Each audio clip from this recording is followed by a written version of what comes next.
todos los miércoles a esta hora está nuestro politólogo, el licenciado Joaquín Taborda, integrante de la consultora Belgrano. Hoy con varios temitas, índice de confianza, salarios, y me imagino que traerá la perlita del Mundial. Hola Joaquín, querido, buen día. ¿Qué tal Mario? ¿Qué tal todos? ¿Cómo están? Espero que muy bien. Si quieren una efeméride más, hoy se cumple un mes de que Belgrano salió campeón del fútbol argentino. Así que Bueno, 24 de lo mayo de vamos a 2026. anotar. Sí, lo vamos a Es una anotar. efeméride, en fin de cuentas. Y para Digamos. ustedes sí, más vale, Por claro. supuesto. Así que bueno, para aportar humildemente a la causa. Bueno, hoy sí, por cierto, tenemos bastante temas para repasar en cuanto a datos. Salió el nuevo índice de confianza del gobierno, que todos los meses lo repasamos y le vamos siguiendo la tendencia, caídas y subas que va teniendo el gobierno en este indicador. Como sabemos, es un indicador que va de 0 a 5 y que toma diferentes 5 subcomponentes vinculados a las capacidades del gobierno, a la honestidad, al interés, a la preocupación por el interés común, entre otros, relacionados para evaluar qué piensa la sociedad en términos generales o qué evaluación hace mensual sobre la trayectoria y la gestión del gobierno nacional. Y que lo hace la Universidad Torcuato Di Tella, ¿cierto? Lo hace la Universidad Torcuato Di Tella exactamente hace muchísimo tiempo y que es, como habíamos dicho en otras ocasiones, es un indicador que si bien no tiene no hace preguntas de orden electoral, ni tiene intención de hacerlas, de hacer ese tipo de mediciones, muchas veces ha ocurrido que ha correlacionado muy bien con resultados electorales. Entonces, generalmente lo que se llama el círculo rojo, los mercados y la política misma, hacen un seguimiento bastante continuo de este índice porque al llegar el momento electoral a veces generalmente ha correlacionado bastante bien.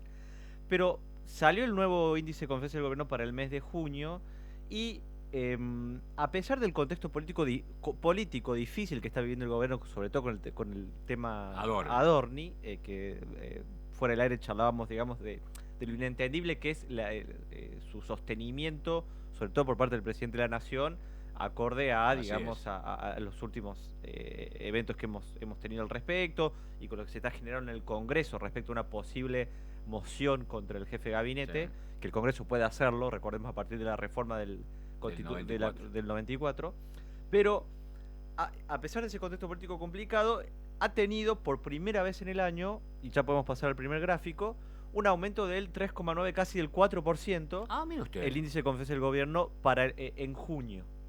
Es decir, es la primera suba, o sea, revierte la tendencia a la baja que tenía desde enero de 2026 el gobierno. O sea, es la primera suba en el año, porque recordemos, en enero de 2026 tuvo una caída del 3%, en febrero del 0,6%, casi nada, marzo 3,5%, abril 12%, eso fue muy difícil, mayo del casi 2% y ahora una suba del 3%. Es decir, hay una suba del 4%, una suba del 3,9% comparado al mes anterior, pero una baja interanual del 11%. O sea, comparando a junio del año pasado, sigue estando en un promedio menor. ¿Hay alguna explicación o alguna...? Yo creo que se puede atar, digamos, a los últimos resultados económicos que ha tenido el gobierno. Por ejemplo, viene de 2 meses a la baja, de la inflación a la baja. Claro. Salieron los datos también del Producto Bruto Interno que fueron mayores a la estimación primaria que hacía la estimación, el EMAE, la estimación mensual de la actividad económica, un crecimiento del PBI del 2,3%. Unos buenos datos que habíamos visto sobre el tema de las exportaciones, el saldo comercial. Hay algunos datos económicos, por lo menos agregados, que han sido alentadores para el gobierno en el último tiempo. No quizás así los datos vinculados al empleo. Y después vamos a ver los datos de salarios, que en algunas franjas, sobre todo lo que tiene que ver los salarios registrados, se empezaron a recuperar un poco respecto a la inflación. Yo creo que por esos factores, más que todo vinculados a ciertas datos económicos circunstanciales, ha habido un repunte que ha frenado esa caída. Los que pueden ver la pantalla y pueden ver el gráfico van a ver que ahí tenemos la comparación con las diferentes presidencias, desde Néstor Kirchner al actual también tomando Duhalde, que Duhalde fue poco tiempo, pero desde Duhalde en adelante hasta Milei vemos la comparación de los diferentes índices de confianza del gobierno comparado, ¿no? Y lo que podemos ver en ese gráfico es que acá lo voy a citar al que hizo puso el foco un colega Facundo Cruz, que lo hemos entrevistado en otra ocasión sí. para temas de reforma electoral. Fíjense cómo la línea violeta pertenece a Milei y la línea amarilla pertenece a Macri, cómo van medio pegadas, ¿no? Van parecidos, como los índices de confianza medidos en el tiempo, usted. han ido medio acompañados y bastante distinto a otros presidentes, como fue, por ejemplo, Alberto Fernández, que en este caso es la línea naranja, como ha ido en una tendencia, en un comportamiento muy distinto a la confianza en el gobierno de Alberto Fernández en su momento. ¿Por qué digo esto? Porque si vamos al siguiente gráfico y ponemos el foco comparando Macri-Milei, fíjense lo que pueden ver en la pantalla, cómo las líneas correlacionan bastante, van casi pegadas, ¿no? Como que el índice de confianza de Milei, en lo que va desde el comienzo de su mandato, sigue un comportamiento muy parecido a la confianza que la sociedad le daba a Macri, ¿no? Hay una separación pequeña en una brecha que es se vincula al contexto de las elecciones intermedias que tuvo cada uno. Claro. En las elecciones intermedias de 2017, Macri gana bien las elecciones intermedias pierde la general. Exactamente, y tuvo una espiral de suba de confianza, digamos, ascendente. Después, a partir de 2018, recuerdan cuando entra en crisis financiera Argentina y tiene que recurrir al FMI, ahí empieza de vuelta a bajar. Milei, al revés, digamos, tuvo una brecha ahí de diferencia porque después de las elecciones bajó inmediatamente la confianza. Claro. Después de ganar las elecciones intermedias del año pasado, tuvo una baja de confianza. Pero en el plano general, y sobre todo en la última parte, básicamente están bastante conectadas y pegadas las tendencias de la confianza en el gobierno. Si uno hoy lo mide al mes 30, o estamos en el mes 30 de mandato de Milei, con el mes 30 de mandato de Macri en su momento, prácticamente el promedio es casi lo mismo. Sí, están ahí. Es casi lo mismo. Pero si vamos al gráfico siguiente y lo comparamos con el gobierno de Alberto, por ejemplo, fíjense que la tendencia es muy distinta. Arrancan casi parecido. Ahí tiene el pico que vemos al comienzo del gráfico celeste. El celeste es la línea de Alberto Fernández. El pico de confianza es al principio de la pandemia. Claro. Que fue su momento, que creo que tenía un 70% de imagen positiva también. Alberto Fernández. En un momento fue del maestro al verso. Exactamente, en cuestión de segundos prácticamente. Sí. Y ahí se vino a pique. Y Milei claramente, después del mes 9, del mes 10, comparando ambos mandatos, le saca una ventaja importante. En promedio, el gobierno de Milei tiene un índice de confianza de 2.40, del 0 a 5. Es un promedio, en términos comparativos, alto, si vamos al promedio que tuvo los dos mandatos completos de Cristina Fernández de Kirchner, en confianza el gobierno medido por Ditela, de Alberto Fernández, es menor que el de Néstor Kirchner, y es un poquito menor al promedio que tuvo Macri, pero obviamente el gobierno de Milei todavía no ha terminado. No ha terminado. Ahora bien, fíjense, ahí surgen dos preguntas cuando comparamos con el gráfico de Macri. Todo este análisis lo hizo poniendo el lente Facundo Cruz, a quien le agradecemos los datos. Pero si vamos al gráfico siguiente, decimos, bueno, si las tendencias, si la confianza en el gobierno de Macri y Milei están tan conectadas y relacionadas y son tan parecidas en el comportamiento, ¿son espejo? O sea, Macri y Milei son un espejo en índice. En realidad puede ser por la tendencia, pero si vamos a hacer la lectura de cuáles son las coaliciones principales de apoyo de cada uno, son un tanto distintas. Ajá, el grupo etario en este caso. Si vamos a la cuestión etaria, fíjense, y esto lo venimos remarcando, cómo el segmento de jóvenes tiene una confianza mucho más alta en Milei que lo tenía con Alberto Fernández que con Macri. Es decir, la coalición de apoyo, digamos, o el segmento de apoyo a nivel etario más importante para Milei son los jóvenes. Y para Macri, al contrario, eran los adultos mayores, a diferencia de los adultos o los jóvenes. Los adultos mayores apoyaban mucho más o tenían un nivel de confianza mucho mayor en Macri que los adultos o los jóvenes. Con Milei es al revés, son los jóvenes. Y con Alberto Fernández era, con una diferencia más mínima y más baja, por supuesto, de magnitud, los adultos de 30 a 49 años, ¿no? Entonces, ¿cómo los tres gobiernos... Yo soy un adulto mayor. ¿Cómo? Un adulto mayor, más 50, claro. Eso es una segmentación que hace... en todo caso, culpen a Ditela. Hace esa división. Pero fíjense cómo si bien hay una tendencia en la confianza promedio de ambos, la sustentación de apoyo, por lo menos en lo que tiene que ver el grupo etario, es bastante distinta entre Milei y Macri. Y si vamos al gráfico siguiente, a ver si lo tenemos, fíjense acá, cómo esto es Milei. La línea violeta finita es el índice de confianza general, el índice de confianza promedio que tenemos medido durante todo su mandato. Y la línea violeta, el trazo grueso, es el índice de confianza promedio de los jóvenes. Y fíjense que casi siempre, prácticamente siempre, ha estado por arriba del promedio. O sea, la confianza de los jóvenes ha estado por arriba del promedio a nivel de confianza. Que esa brecha entre los jóvenes y el promedio de confianza se ha ido un poco achicando en el último periodo, como pueden ver. Hay que ver cómo se sigue comportando. Y si vamos al siguiente gráfico, vemos que para Macri fue el caso contrario. La línea amarilla es la confianza promedio, la línea amarilla fina, y el trazo grueso amarillo son los jóvenes. Y fíjense que siempre se han ubicado por abajo del promedio de la confianza. Entonces, son sustentaciones en cuanto a apoyo y confianza al gobierno de carácter distinto entre ambos. ¿Qué le parece? Sí. De carácter distinto. Lo que tiene la diferencia es que generalmente, esto está visto tanto teórica como empíricamente en papers y demás, el apoyo generalmente de los jóvenes es mucho más volátil que el de otros grupos etarios.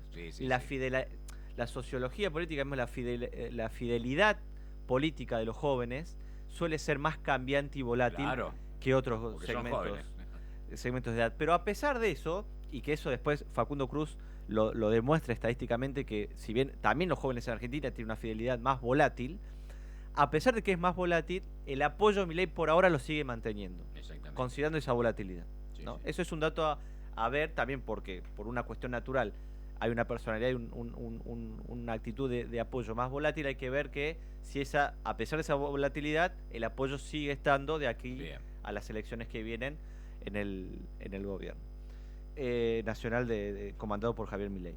Y después, esto es con el índice de confianza, y después ya pasamos a lo que tiene que ver con los datos de salarios que salieron del INDEC los últimos días respecto a abril, el índice de salarios, cambiando de tema. El índice de salarios en el mes de abril, habíamos visto el de marzo hace unas semanas, el de mes de abril tuvo una variación mensual del 3,7%. ¿no? Desagregado, esto es el índice de salarios total, el INDEC lo desagrega entre el sector registrado y el sector privado no registrado y el sector público. Dentro del sector registrado, el índice de salarios tuvo una variación mensual del 3,5%, lo cual para el sector privado es una buena noticia, porque la inflación en abril fue el del 2,6%. Es decir, que el índice de salarios se movió por arriba de la inflación de abril. ¿No? Si desagregamos el sector registrado privado tuvo una variación mensual del 4%. Es decir, que después de varios meses, el salario registrado privado le ganó a la inflación, ¿no? Por una diferencia del 1,4%. Los que perdieron fueron el sector público, como venimos viendo, que son los que más están cayendo, sobre todo desde que asumió el actual gobierno, que el sector público tuvo una variación mensual del 2,3%, es decir, un 0,3% por abajo de la inflación de abril. Pero fíjense que la variación del sector público provincial fue el del 2,5%, casi empardándolo a la inflación. Pero del sector público nacional fue una variación mensual del 1,5%, es decir, perdió casi un punto prácticamente con la inflación del mes de abril. Es decir, el salario público nacional, el sector público nacional es el que más cae, después cuando vamos a ver en el gráfico, respecto a la inflación. Si vamos al gráfico el último que tenemos de salarios, vamos a ver este comportamiento, ¿no? Fíjense la tendencia de cómo en el último punto la línea azul, que es el salario privado registrado, agarra una recuperación después de la caída que veníamos viendo continua, pero sigue estando por debajo de lo que es el nivel de noviembre de 2023, por ejemplo. El salario público nacional, que es la línea amarilla, es la que tiene la caída exponencial. Sigue cayendo. Y sigue cayendo, a pesar que tuvo una recuperación en marzo, que es la diferencia que habíamos visto con respecto al mes pasado, ahora tuvo una nueva caída. Ahí también estarán incluidos por ejemplo, sueldos docentes universitarios. Sí, exacto. Claro. Exactamente. Y fíjense la diferencia entre el sector público provincial, que es la línea naranja, y el sector público nacional. Hay una brecha Cada vez muy mayor. grande, donde el sector público provincial, por supuesto, pierde, pero pierde en una cuantía bastante menor que el sector público nacional. Sí, sí. Poniendo en términos comparativos, a ver, en términos interanuales, si tomamos abril 2025 con abril 2026, la inflación que tuvimos fue del 32,6%. Hace el análisis Nadine Argañarás, donde sacamos a quien le robamos este gráfico, vamos a decir, que es el presidente del Instituto Argentino de Análisis Fiscal. Sí, sí. Tuviste en un año, de abril a abril, una inflación del 32,6%. Si vos considerás la variación real interanual de los salarios, vos tuviste una caída del sector público nacional del 7% Bien. en un año. Y del sector privado registrado del 2,3%.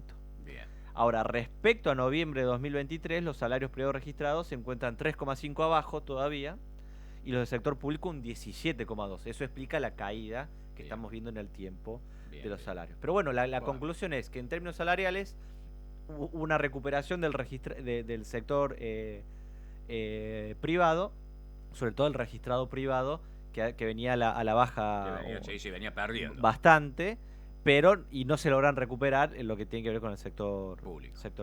Exactamente. Bien, 9:55 tenemos. Y tenemos una perlita, ya que estamos con sí. Mundial y datos. Acá tenemos un dato interesante que tiene que ver con la estatura promedio de los jugadores mundialistas. Ah, mire usted qué dato. Entonces hay una pregunta que es... Los noruegos altísimos, lo veía ahí a los vikingos. Bueno, los austríacos tienen una altura... También los austríacos, sí. Jugamos con los otros días. Pero fíjense esto que es curioso. Argentina, esto va desde 1930, es decir, del primer mundial al mundial de hoy. Fíjense las dos líneas de comparación, los que pueden ver. A los que no pueden ver, más o menos les describo. El gráfico muestra desde el 1930 al 2026 la diferencia entre la estatura promedio de los jugadores mundialistas argentinos con el promedio de del mundialista de los otros países. Sí. E históricamente, salvo excepciones, Argentina ha tenido jugadores de estatura más baja que el promedio. Sí. Hemos tenido selecciones petizas. Selecciones petizas. Fíjense sobre todo la brecha que se abre entre el 98 y el 2010. Mundial 2002 con 2006. Bueno, ahí teníamos como gran defensor el Ratón Ayala, que nunca se caracterizó por ser un defensor alto. No. Sí por su capacidad de salto. Exacto, cabeceaba una bestialidad. Ganaba todas, pero por su capacidad de salto. Sí. Y fíjense que el promedio de los mundialistas para este mundial de estatura es 1,83 m y de Argentina 1,80 m. ¿Quién quizás te tira el promedio para abajo en la selección actual? Es Messi. Que mide catalogado en 1,70 m. Pero Lisandro Martínez, que es un defensor titular y muy importante para la selección, mide 1,75 m. Entonces, un defensor, lo cual es todo un tema bastante interesante, porque si yo voy, este gráfico no se lo pasé a Ger, pero acá lo tengo, si yo voy a la altura de los jugadores del actual mundial por posición, en la cancha, los arqueros son los que tienen el promedio de altura más grande en este mundial, 1,90. Sí, en general. Después siguen los defensores con 1,84. Después siguen los delanteros con 1,81 y después los mediocampistas con 1,80. Pero Lisandro Martínez, nuestro defensor titular, uno de nuestros defensores titulares, mide 1,75. Entonces capaz que un defensor que viene en segundo en el promedio de estatura en el mundial te está tirando el promedio para abajo. Bueno, buen dato ahí. Bueno, 9:57 nos vamos. El dato también, lo que tiene que ver con el cumpleaños de Lionel Messi. Publicó a la medianoche en su red social un video entrenando. Para mostrar su vigencia. Exactamente. Él como diciendo, no puso ni feliz cumpleaños, cumplo años o la familia. No.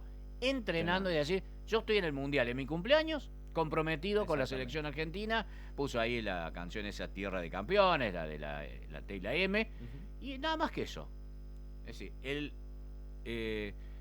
cumpleaños de Messi para Messi, en su red social, publicó haciendo fuerza, haciendo entrenamiento a full para la selección argentina. Así que bueno. Nos vamos, querido. Muchas gracias, querido Joaquín. Está Ger pasando el festejo de verano campeón. Excelente. Gran forma de cerrar esto, me parece. Qué grande. Gracias, Ger, querido. Muy atento. Qué bárbaro. Bueno, cuando no estás acostumbrado, te pasan estas cosas. Increíble. Claro, claro, te pasan estas cosas. Nos vamos. El licenciado Joaquín Taborda, nuestro politólogo, hincha de Belgrano. Y hoy, bueno, como siempre, nos encanta. Nosotros ya hasta acá llegamos, ya se viene el Cebolla y todo el equipo. Nos reencontramos mañana. ¡Chau a todos!